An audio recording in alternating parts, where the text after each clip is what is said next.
All right, so what you're seeing here on screen are three pictures that completely describe the life of the average full-grown man. In the corner there, you'll see fragile fertility, showing that the average man's sperm count is 1/3 of what it was in 1973. That's a massive issue, guys. Like, you literally have 1/3 of the sperm count of your father and your grandfather. It's a crazy thing, and testosterone levels are falling as well. This is kind of the health epidemic going on with men these days. Right down here, you've got the sexless marriage depicted. This woman just looking the other way, completely uninterested in this guy. Guy's dealing with these just horrible relationship situations. And then the dreaded cubicle that you see there with the fluorescent lights overhead just looks absolutely miserable. And this is the kind of stuff that's on offer for the average man. Truthfully, it's sad, but this is the reality for the average man. And the reason I put this here is because you need to understand that society has failed you. And in this video, I'm going to explain how and what you can do differently to live the life you truly want. And for some context, right here, these pictures of me, that's me at like 18, 19 years old, something like that. I was probably drunk and high at the same time. And I was in that kind of mode in my life where I had no purpose, no direction, nothing seemed inspiring to me, and it was largely because this path was what I thought I was headed down. I was like, happy wife, happy life, I'm gonna work in a cubicle, nothing seems exciting, so might as well just get drunk and high all the time. I was semi-depressed for a couple years because of this.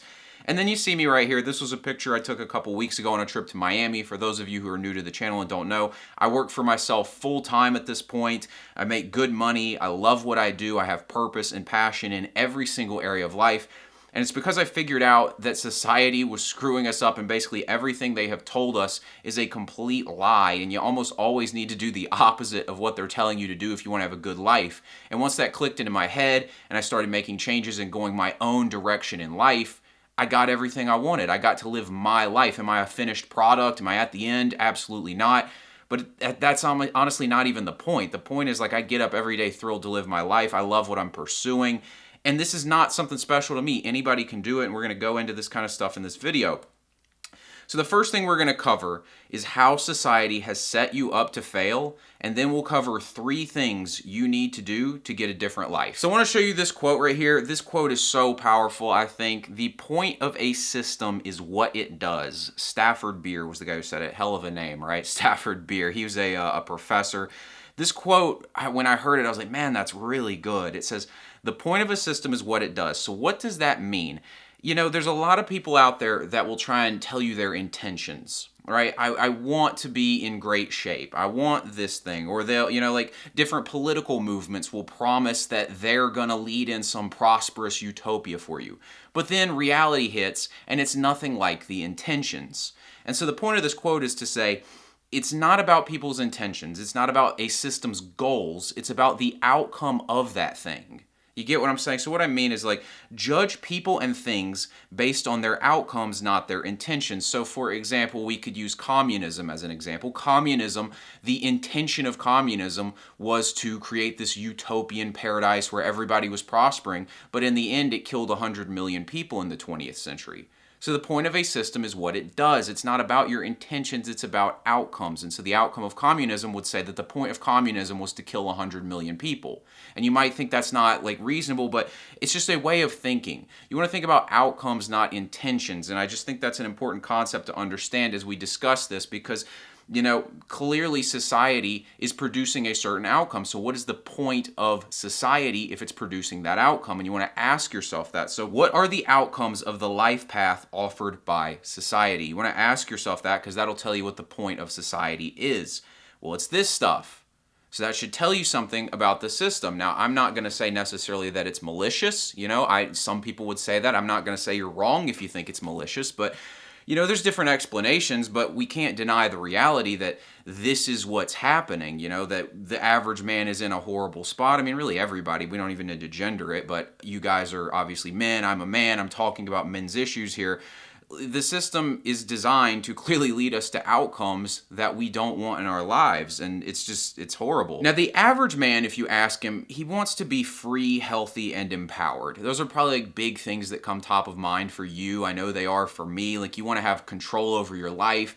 You want to, wake up and not feel like somebody's like bossing you around and controlling you. You want to feel good in your body, healthy, feel good, look good, all that stuff. You want to be empowered, meaning you want to have decision-making control over your life. You want to feel like your life is in your hands and not being controlled by other people. Well, based on its outcomes, this is clearly not the purpose of the normal life path. So just think about that and understand, if the purpose of a system is what it does, like the point of a system is what it does, and you want to be free, healthy, and empowered, we'll ask you, is the point of society to give you those things? And based on outcomes, that's obviously not true. The purpose is to create an enslaved, emasculated, and unhealthy population, almost the opposite of what the average man says. In fact, I'd basically say this is the opposite. The system's purpose is to give you the opposite of what you really want. And you might be like, oh, that's ridiculous. This is just whatever. Like, you don't believe me. Well, here's how this works. I'm going to break this down exactly so you understand how the point of society is to enslave you, emasculate you, and make you unhealthy. Whether you want to say that's malicious or accidental, doesn't matter. The point of a system is what it does, and that's what it does. Let's get into enslaved first. We're going to go step by step into how this works. So step one of the enslavement. The system will tell you, go to college and get a 2-week paycheck job. Or even if you don't go to college, it's like they tell you right after high school, well, you got to work, and it's get this 2-week paycheck kind of job. They get you on this mindset of like working to get some money so that you can then cover your life while you continue to work and get some money, and you get on that kind of hamster wheel really quickly like that. And your first job is always a low-income job, almost. And, truthfully, that's fair. Like, you don't have any skills. It's not like you should get paid a ton of money with no talent or skill or proof that you're any good at what you do. So, like, I'm not even begrudging that, but you are in that situation. You're working a low-income job, 2-week paycheck, and you start having to take on these debts and monthly expenses that create the paycheck-to-paycheck lifestyle. So think about it. Like, especially if you go to college, well, you leave college with debt most likely. You need to pay off the debt. You're probably going to have to get a car. That's why I put that right there. So you've got some car on finance. You've probably got student loan debt. You need to get a place to live most likely, unless you're going to live with your parents, which I don't think is a bad idea, truthfully, in this phase of your life. But if you got a place to live, that's just another expense. So you've got these things, and now you have to pay for these things. And so you have to work this job you don't like, and you're not getting paid good for it, so you can't really store any money away. You're just living paycheck to paycheck, and it gets you in this spot where you don't like your job, but you can't leave. And this is where the system starts to enslave you right here in step one. This leads you to narrow your options for what's possible for life and starts you down a track you don't want to be on. Which leads us to step two right here. In order to make ends meet, you seek promotion. So you're in that phase right there in step one where, you're living paycheck to paycheck. You've got the apartment, you've got the car, you've got the student loan debt, you got these expenses and things coming in, you got to pay for food, all that. Well, the most logical way for you to get out of that paycheck to paycheck spot and have a little bit of money left over is to get a promotion, to get advancement. You're in this career path. It seems like the future is being lined up for you by the system. And so you say, okay, well, let's say I'm making, $40,000 a year as a junior data analyst or something like that.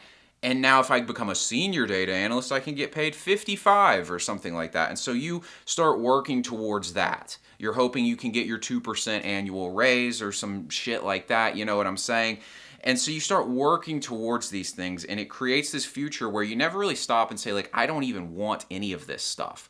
So you're paying for things for a lifestyle that you don't like while you work a job that you don't like. So nothing's set up around what you actually want out of life, but you feel stuck where, like, I can't quit the job because I've got these things to pay for and I need these things. A lot of times you need a car because you got to commute to the job you don't like. You need a place to live, obviously. That just makes sense. But you get in this spot and now you're thinking, okay, the best thing I can do is just give myself some financial breathing room. And so I need to seek promotion. I need to rise up the ladder here. I'm kind of in this spot.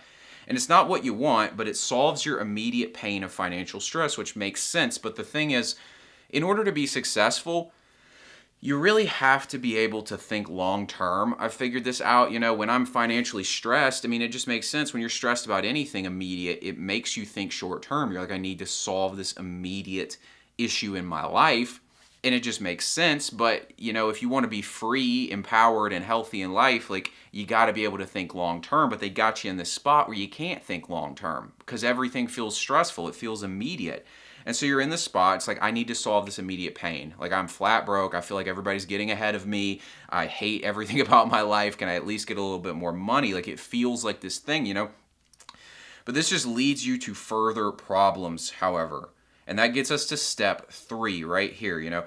The years progress and you feel increasingly stuck in a life path you don't like. So by this point, you're probably, minimum probably 7-ish years into your career and all this kind of stuff, probably closer to 10. And you feel like life's passing you by. You feel like it's time to start doing some different things. But you also feel like you don't like what you're in right now. You don't like your lifestyle. You don't like, your job. You're probably not passionate about it. You wish you could go a different route, but you're feeling kind of stuck at this point. And maybe you've picked up some of these expenses things. Maybe you're not married, but you're thinking like, I'd rather not be alone the rest of my life. Reasonable thing to think. Maybe you've got a mortgage. If you're married at this point, I'm sure you probably do have a mortgage. Maybe you picked up a dog or a kid, things like that. You've got these kinds of things and it's making you feel stuck. You're going down this path and, to start over and go a different route would mean a big step back, which you can't stomach or afford. And that's what happens. You're like 7 years into a career and it feels like you got to make this huge detour and go backwards. There's a lot of uncertainty in that career path. It's like, what if I quit my job to start this business, but the business fails?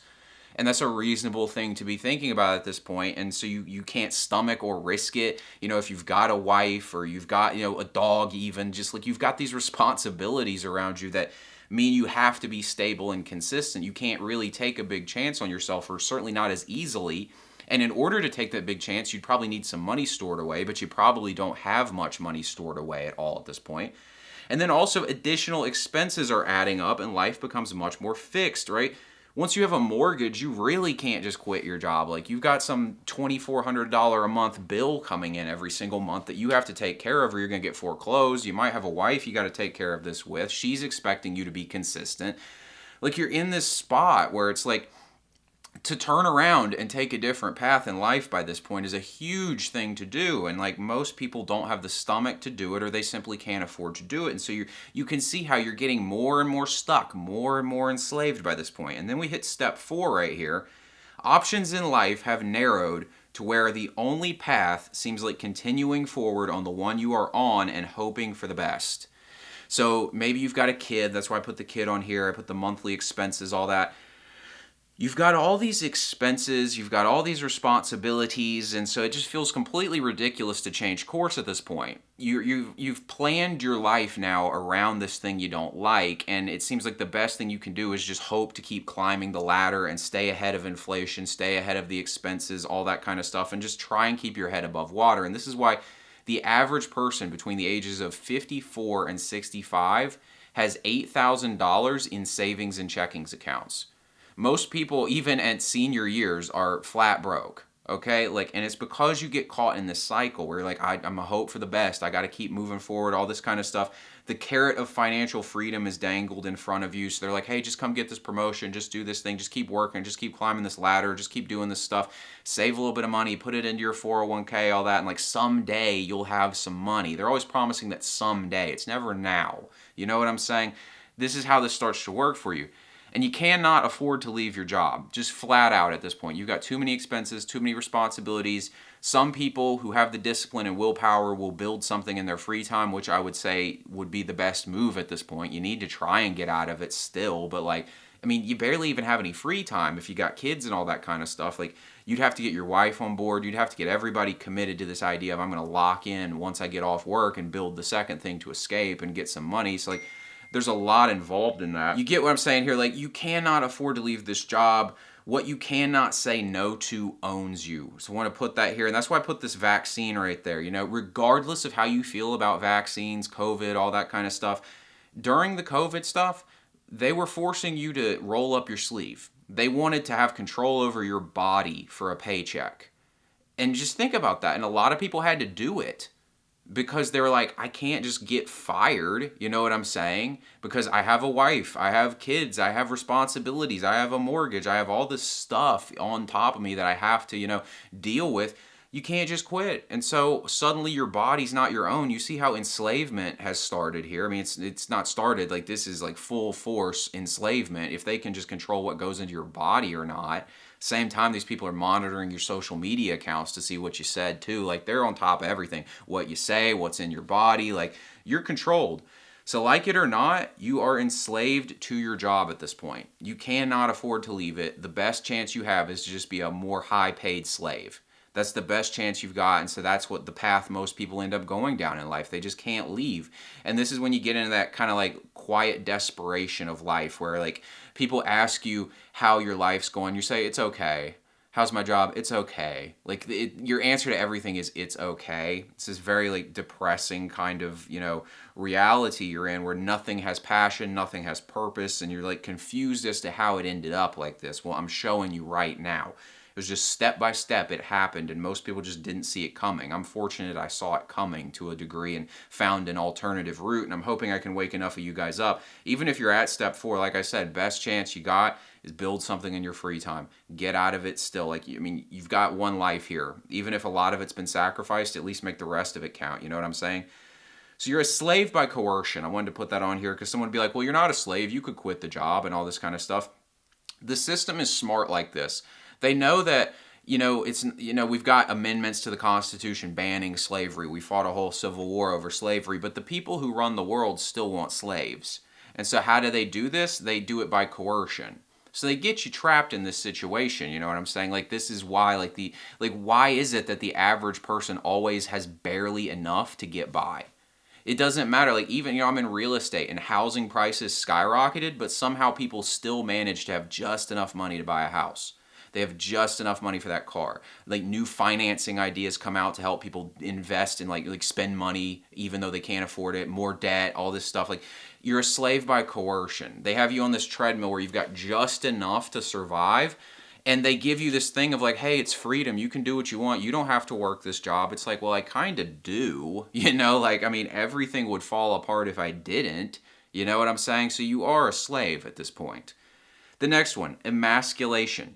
So step 1 of emasculation is childhood programming. I show the Cinderella right here, like the Disney fairy tales, all the shit we all grow up on. Like the programming hits you like immediately. As soon as you like come out the womb, you're basically getting hit with it. You're taught to be agreeable, compliant, and nice. I put nice in quotes because it's like you're not even a nice person. You're just like polite. It's like that PC nice shit where you just like you feign like you're interested in people when they're talking. Like in your head you wish they'd shut up, but you're not going to say that because you just want to be polite and all this stuff. And like there's a place for social like niceties obviously, but it's just like this is what you're taught. You're taught that male defers to female.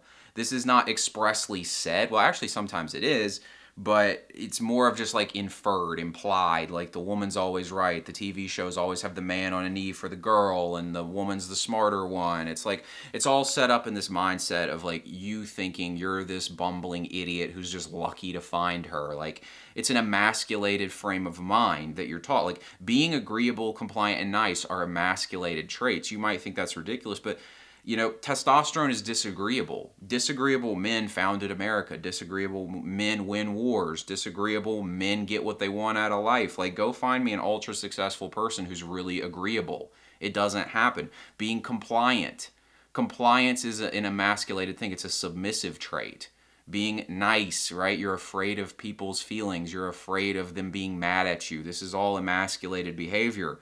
Go along with the crowd or you're a bad person. That's one that's big on like society. Like this is why in school you get punished for, not being obedient and all this kind of stuff. Like right here, rewarded for obedience in school.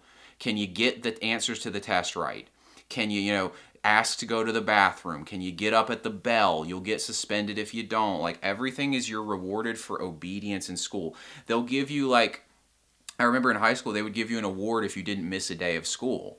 Well, what is that but a reward for obedience? Oh, he showed up every single day, right? So like, good boy. You know what I mean? It's like, good little boy. Like they pat you on the head for this kind of shit. Like, honestly, if my son ends up going to school every day, like if my son doesn't play hooky in school someday, I'm gonna be like, what kind of bitch did I raise? Like, honestly, I mean, I skipped school a ton my senior year. I'm not like, and I actually kind of recommend it, truthfully. I think I got more out of that than sitting around in the class. Like, I feel good. I'm like, okay, cool. I wasn't completely emasculated even at that age, you know? But like, this is what they do to you, right? This is step one. They get you early. They get you in this mindset. You know, the thing about the emasculation is they just got to train the mind, because men are made, right? You are not, you don't really come out the womb a man. Like, you might have high testosterone, which helps a lot, but you, like, manhood is very psychological, and you have to go through a lot of challenges. You got to go through a lot of difficulties.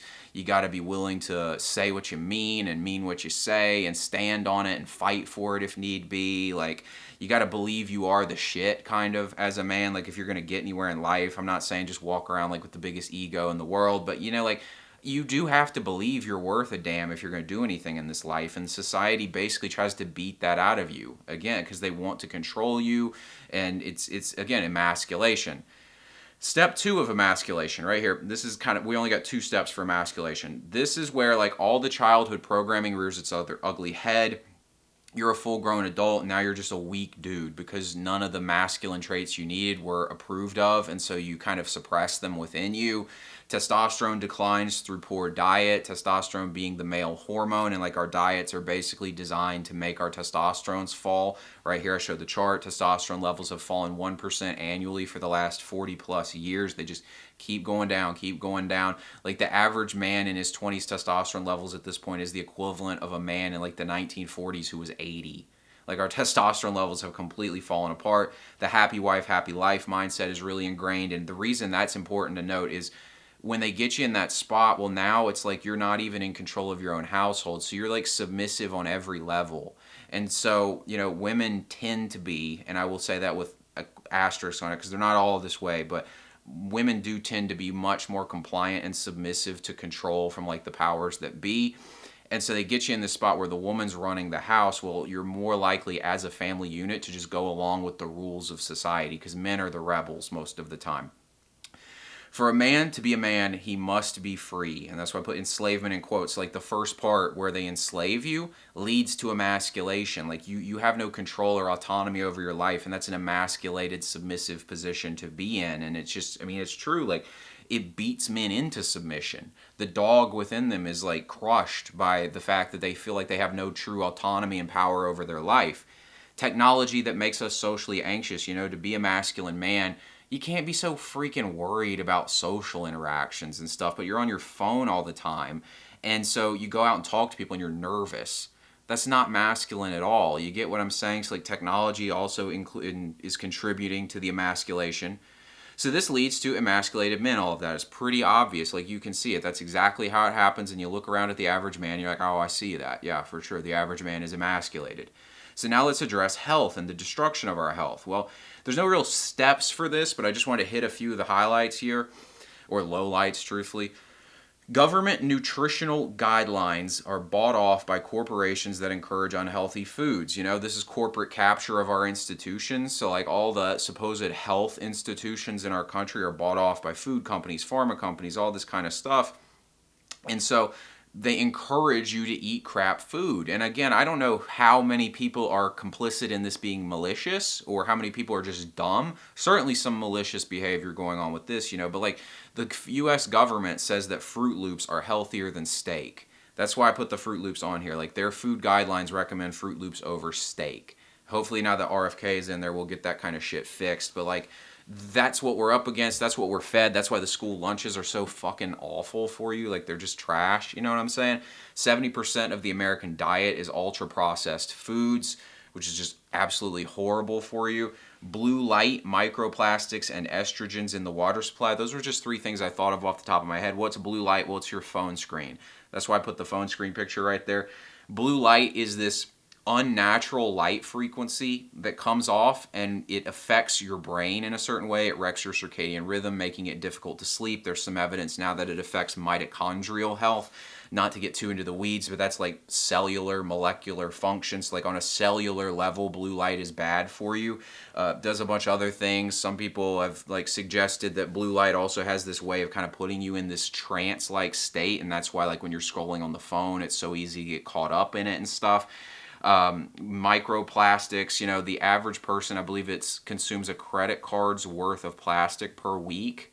And plastic is absolutely horrible for you. Like, it's in our environment, and you know, if you want to go down a rabbit hole on that, the entire plastic industry like bought off advertising. They went on this huge promotional campaign to promote plastic as this sustainable environmental solution to cover up for the fact that plastic is awful for the environment and awful for human beings.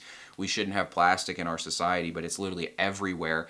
And plastic's horrible for your endocrine system, lowers testosterone. This is why guys are getting bitch tits and stuff like that. It's estrogens, things like that. Estrogens in the water supply. You know, the city water supplies have birth control. They have SSRIs, all these kinds of things in them. Trace amounts, obviously, but it's like in people's urine, Viagra. You know, my mother got a test done. I think it was a blood test done. And it came back with like trace amounts of Viagra in her system. Like, why? How would my mother have Viagra in her system? It was because it's in the water supply. You get what I'm saying? We ended up getting a water filter after when that happened because we figured this out. But like, this is the kind of stuff going on. These estrogens in the water supply wrecking your hormone levels and all this stuff. Microplastics in the water supply. Paycheck to paycheck life at a job you don't like. I put that under health because that's stressful and depressing, and that, you know, again, is bad for your mental and physical health. A sedentary lifestyle. Sitting around is not how we were supposed to be living. We weren't supposed to be sitting all day. They say sitting is the new smoking for a reason. This is how people are living their lives. They're sitting with blue light blasting them in the face, consuming microplastics, all that good stuff. I mean, it's just completely unnatural lifestyles. I'll put it here. And that's why I put the picture of the grass. You know, people will literally say touch grass now when somebody's acting weird. And the reason that's like a catchy saying is because people don't touch grass. Like, how often does the average person go out in the grass, you know what I'm saying, and take their shoes off and all that? And like, that shit really works, guys. Like, I'll sometimes go lay out in the grass and I just feel better after like 15 minutes of that. There's something to it, man, seriously. But like, the lifestyles are completely unnatural, and all of this leads to stress, poor sleep, wrecked hormones, obesity, and weakness. Like, all of this shit just destroys you. And so, like, this is how you end up with enslavement, emasculation, and poor health. This is the normal life path. That's what it gets you. I hope that makes sense. I hope you can see that clearly. Like, this is what the system has set up for you. And again, the point of a system is what it does. So the system can tell you it's got all these good intentions, but if in the end you're enslaved, emasculated, and your health's fucked, then that's what you need to look at and be like, okay, I need to take a different path here. So here's 3 steps to avoid ending up like 99% of men. These 3 things I think will be big for you if you can adopt them. They're really mindsets and approaches to life. All 3 of these concepts come from the life maxing philosophy. So the life maxing philosophy is something I've been talking about on this channel. I really think I'm going to hang my hat on it as far as like the big thing I want this channel to be about. I really believe in this concept of life maxing, which basically is about getting the most out of life and having this philosophy of starting with that in mind, you know, bumping the system, forget all that bullshit. Like, we're going to do this a different way. We're going to live our lives differently. We're going to pursue hard work, excellence, self-mastery. We're going to pursue great experiences in life, trips, quality food, presence of mind, great friendships, all these kinds of things. It's about looking at life and saying, how can I get as many quality experiences as possible in this one life that I have? Now, obviously, these 3 things, they're not everything to do with life maxing, but they are 3 core pillars. And I think if you get these 3 things, it can really help you avoid ending up on this normal life path and take a different route. So the first one is the concept of mental point of origin. Most men take the normal path because society told them to. Put yourself at the center of your life. That's what mental point of origin is all about. You as the mental point of origin. I'm thinking about myself first. You are the only one who has to live with the consequences of your life, so it should be you at the center of your life. And you might think that's selfish. And it kind of is, but I think we should be selfish, because until you have, they say like, when you're on a plane, they say don't help somebody else with their oxygen mask until you've taken care of your own. They tell lifeguards when they're going out to save somebody who's like drowning, they say if the person tries to pull you under, then you push them away, because you can't let yourself get drowned to try and save them. You always have to have yourself first. And like, in order to do good in life, you actually have to have that approach, because if you're a wreck, how are you going to help anybody else? So put yourself at the center, because, everybody who's telling you to take this normal life path and all that kind of stuff, the guidance counselor or even your parents or whoever, at the end of the day, they're going to sit back, and when your life's a wreck, they're going to be like, well, that sucks, but like, they're not affected by it. They're probably in the same position as you, truthfully, but like, you're going to have to live with this. So putting yourself as the mental point of origin is really key. So here's some points of mental point of origin. First thing to ask yourself is, what do you want out of life?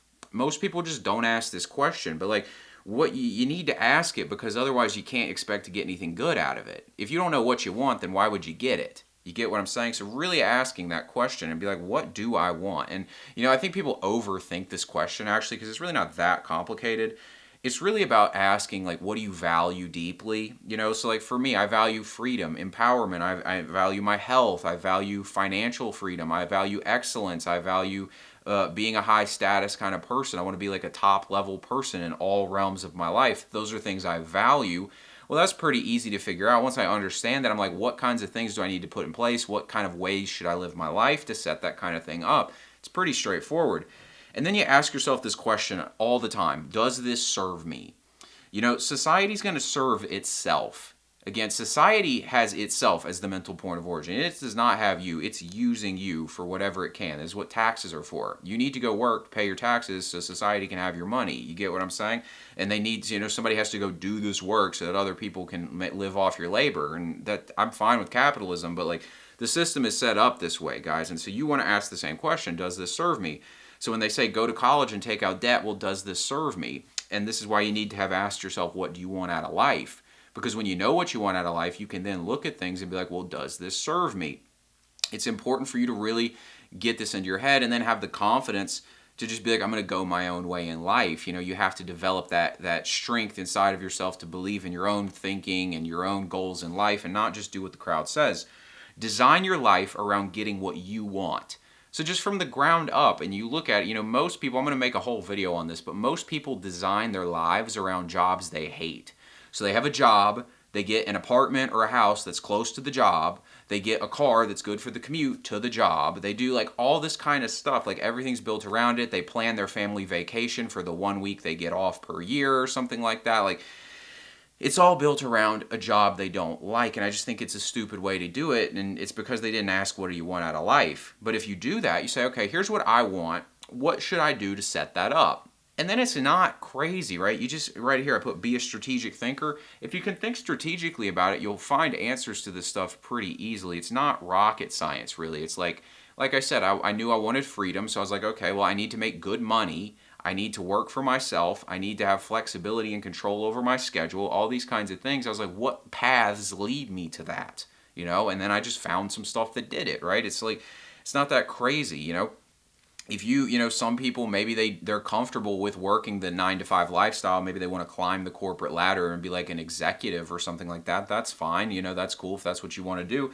Well, then you want to set yourself up that. You want to go to college to get certain skills. You want to network appropriately, move to the right city where the big companies are at, where you can really play the game and like rise up the ranks fast. You want to put in extra hours at your job, But you want to be thinking about this kind of stuff so that you know like what actually makes sense. And so you can ask that question, does this serve me? And you design your life around it serving your goals that you have in life. Mental point of origin prevents emasculation and enslavement. The emasculation is all about selflessness. It's all about like, let me just defer to everybody.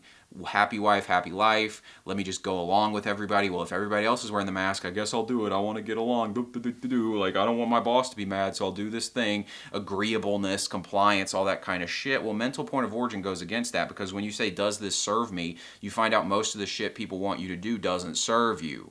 And then you just say, no, I'm not doing it. And that's one of the most masculine things you can do, is just say no. Seriously, no is a masculine word, honestly.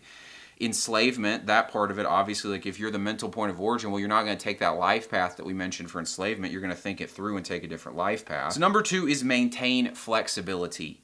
Most people become trapped in lives they don't want because they constrain themselves, making it difficult to pivot. So they take that life path, the enslaved path, and you get stuck, right? You get yourself stuck. You take on a debt. You take on this expense. You marry this chick. You get this promotion. You do these kinds of things that get you boxed into this kind of life, and you lose all flexibility. You cannot leave your job if you are living paycheck to pay for debts and responsibilities. You have lost flexibility due to bad decision making. You trapped yourself. Debt, literally, I mean, that's what a debt is. It's an agreement that your future self is going to pay for something.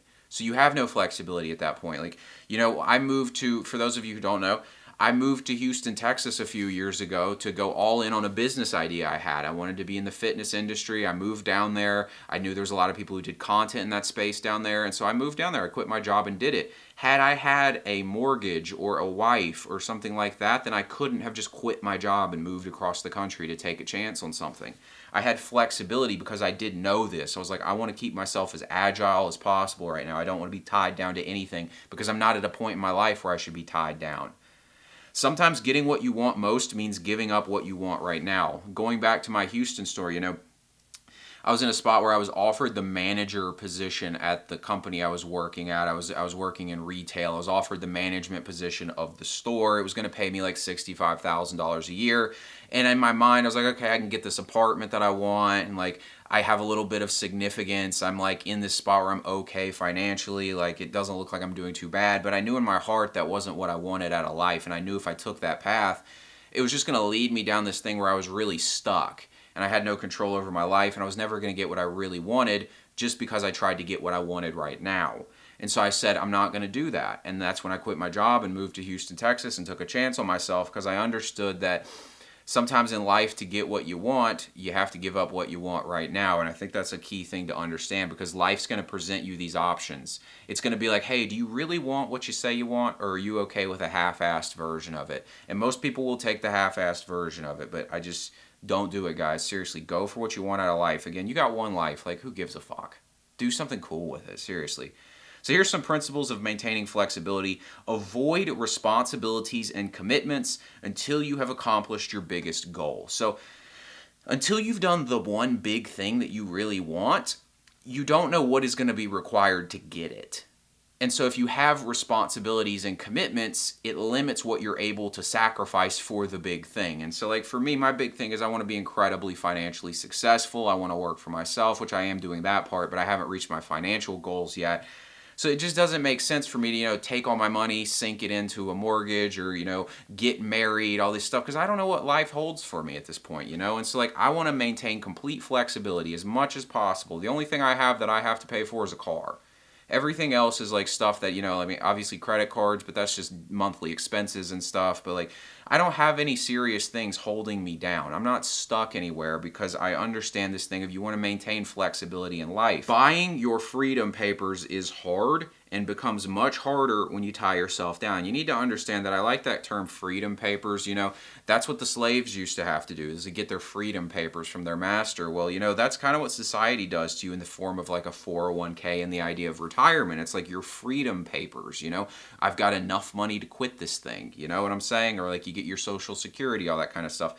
If you want to get your freedom papers early, you want to escape the system, live a life on your terms, well, that's hard. That's why most people haven't done it. And so if you think you're going to do it while also making it harder on yourself by taking on tons of responsibilities that keep you stuck in life where you can't take chances on yourself, it's just a stupid way to do it. So maintain as much flexibility as you possibly can. Like, I don't even feel like why bother having a girlfriend?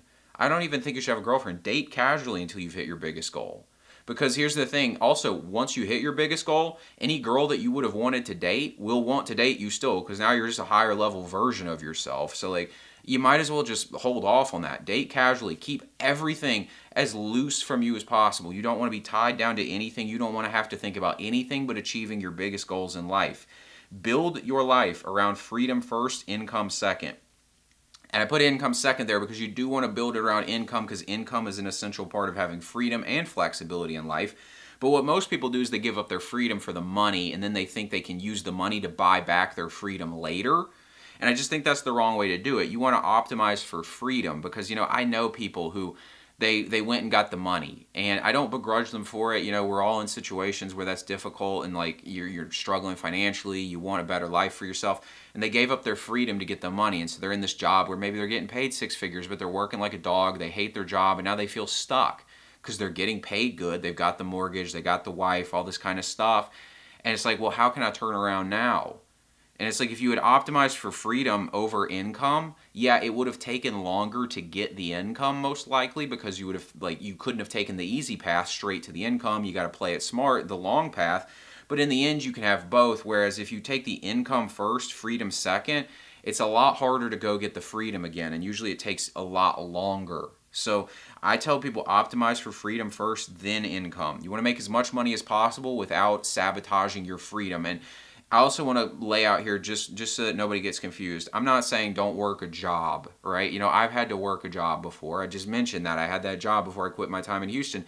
Sometimes in order to get freedom, you have to sacrifice a little bit in the short term. So this is not some fixed law. I don't want people out here quitting their jobs right now when they can't afford it and stuff. You need to use your brain on this and read your own situation. But just mentally, you need to be prioritizing personal freedom over income. And sometimes, giving up a little bit of freedom to get paid in the short term does open up more freedom. You need to be able to invest in yourself. That's what I did when I had a job. I took the money and invested it in things that improved me. And now I'm at the point where I truly am free. I don't have a boss and I work for myself and I make good money. So I got both of the things, but I did have to give up one for a short term. You got to play it smart. You got to think for yourself, right? I can't read everybody's personal situation, but just optimize for freedom. Personal development and skill acquisition create flexibility. So if you improve yourself as a person, you'll open up more flexibility in life. You'll be connected to higher level people. You'll have more skill sets. You'll be a more developed person, which just opens up opportunity and the ability to move around in life. If all you can do is flip fucking burgers, you have no flexibility in life. But if you know how to communicate well, you're respected, you're in good shape, you have high income skills and all these kinds of things, it's like the world's your oyster at that point. So you need to focus on skill acquisition and personal development to create flexibility. Flexibility will prevent enslavement and emasculation for pretty obvious reasons. If you're flexible, you won't be enslaved and you won't be emasculated because you maintain this spot where you're not submissive to things, you're not controlled by things. So number 3, health is the foundation of everything. Society encourages the sacrifice of health for money. I think this is a really stupid thing to do, and here's why. This leads to poor health, and you end up spending your money on your health eventually anyway. So you destroy your health, and then you take all the money you made and you spend it trying to save your health in the end. So why not just have good health now? So I say prioritize your health over everything. I will not work some sort of job just because it pays me good, but it destroys my health because I got to work 14 hours a day in horrible conditions and I can't eat well or something like that. I won't do it. I will prioritize health over money every single time. Health is wealth, truthfully. You cannot life max with bad health. Seriously, how could you have a good quality of life if your health sucks? If you don't feel good, look good, all that kind of stuff. I just think this is the foundation of life, is the vehicle that God gave you and treating it well. So here's some keys to health as foundation. Spend money on quality food. I think it's so dumb to buy cheap food. Quality food is going to make you feel better. You're going to think better, function better, look better. I guarantee you if you eat quality food, you'll get paid more in the long run anyways. But what better thing to spend your money on than quality food? It doesn't make any sense.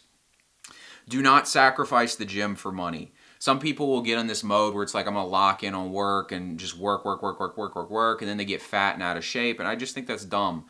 And also I think it's a false choice because I did this thing in January called the 12 by 30 where I worked 12 hours per day for 30 days straight on my career and I still went to the gym every day.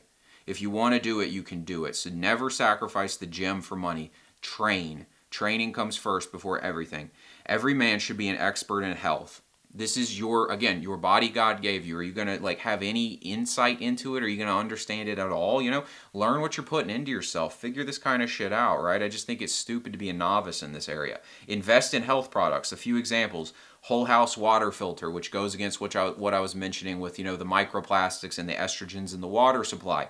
You get the whole house water filter, gets all that stuff out. Your water's safe to drink now. Blue light blocking glasses. These are the ones that prevent the blue light from getting into your eyes. These are, I have a pair of these. These are amazing for your sleep quality. And you'll really notice when you start wearing them. I usually put them on in the evening. And it's like I can notice how much more relaxed I feel, how much better I feel. And I start to notice how much strain the artificial light was putting onto my eyes. So I recommend buying a pair of blue light blockers. Supplements, buy supplements. They're good for you, like testosterone increasing supplements, those kinds of things. This will prevent enslavement, emasculation, and poor health. All three of them can be prevented with health, right? Because if your health's in a good spot, your testosterone is going to be up, which is going to help you with the emasculation. Enslavement, well, if your health is your priority, you're not going to let yourself get enslaved.